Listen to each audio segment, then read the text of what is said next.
Bonjour, aujourd'hui une vidéo pour corriger, enfin disons pour commenter le corrigé d'un exercice de 33 page 230. Ce corrigé est disponible sur le NT, le voici, et cette vidéo a pour but de donner des explications supplémentaires pour ceux qui en auraient besoin. Alors, on considère ici une variable aléatoire qui suit de la loi normale d'espérance mu égale 48 et d'écart type sigma égale 10.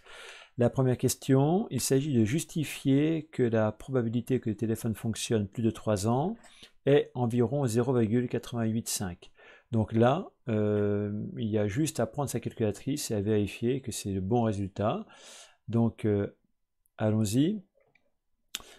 Donc, je vais faire seconde dist, je vais prendre normal frep. La borne inf, c'est 36. La borne sup, je vais prendre un nombre très grand, par exemple 10 exposant 99. Comme ça, je suis tranquille. Hein. On voit bien, hein, je cherche la probabilité que x soit plus grand que 36. Donc entre 36 et, on va dire, plus l'infini. Mu vaut 48, sigma vaut 10, collé, et on obtient bien le résultat attendu, 0,8849, que l'on peut arrondir à 0,885. Deuxième question.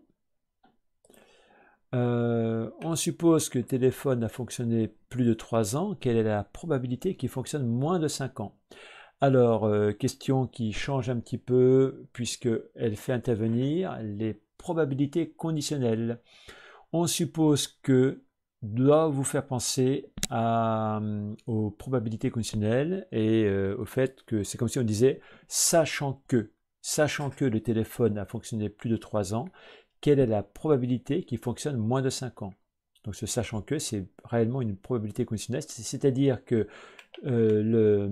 l'énoncé peut se traduire par le fait que l'on cherche à calculer cette probabilité-là. Donc la probabilité que x soit inférieur à 60, sachant que x est plus grand que 36. Alors, dans notre cours, on a une formule, le cours sur les probabilités conditionnelles, P de A sachant B égale P de A inter B sur P de B. Donc ici, ça devient ce que j'ai écrit là.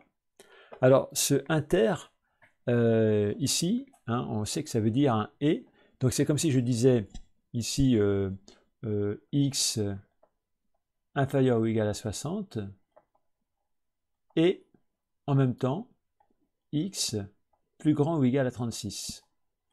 Alors, je vais renverser cette inégalité pour l'écrire 36 inférieur ou égal à x. C'est la même chose. Et ce x, vous voyez, inférieur à 60, je le mets là. Ça fait donc x inférieur à 60. Finalement, j'obtiens une double inégalité. C'est comme si je disais, ah, d'accord, je cherche les x qui sont entre 36 et 60. Ce qui fait que la probabilité recherchée devient ce que j'ai écrit là, P de x entre 36 et 60, qui est là, divisé par P de x supérieur ou égal à 36. Maintenant, pour calculer la première probabilité, celle du haut, on va reprendre notre calculatrice. On va faire seconde dist, normal frep. Donc la borne inf, c'est 36. Par contre, la borne sup ici, ça va être 60. Mu 48, on n'y touche pas. Sigma égale 10, on n'y touche pas. Coller, entrer. Et j'obtiens le résultat 0,76. Donc c'est bien ce que j'ai écrit ici. Par ailleurs, on avait déjà calculé la probabilité qui figure en bas. Hein, on l'avait calculé dans la première question. Donc on a ce résultat-là.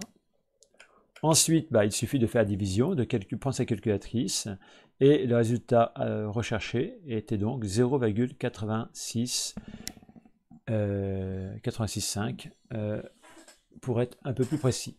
Voilà pour cet exercice.